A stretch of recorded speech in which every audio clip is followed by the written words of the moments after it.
this is David, who says, we have friends who do not celebrate Christmas because they say December 25th is really a pagan holiday.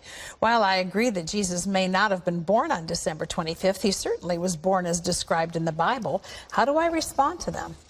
Well, in a sense, tell them they're right. You see, the winter solstice a couple of days later was the shortest day of the year, and the pagans had something called Saturnalia. And it was a time of lawlessness because all the laws were suspended. And people, a bunch of singers actually wandered the streets naked singing. And then they had orgies, sexual orgies. It was a mass thing. Well, when the Catholic Church came along in Italy, the Romans and others didn't want to give up their holidays. So they said, okay, we'll Christianize it. And so they said, okay, we'll say the birth of Jesus was the 25th of December.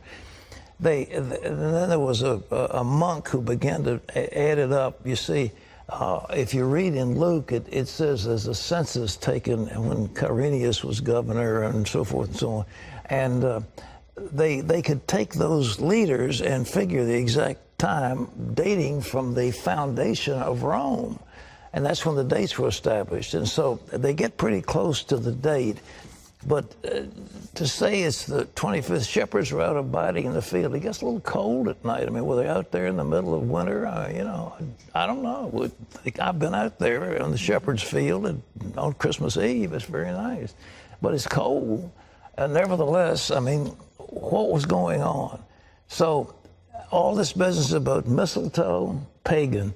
Christmas trees, pagan. Giving out gifts, pagan.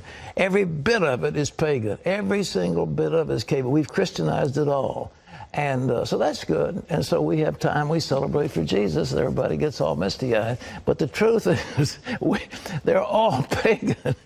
But the birth of Jesus. But the intent of the heart is what it's about. Exactly. So we have Christianized all these things. We give gifts in the name of Jesus. We celebrate his birthday.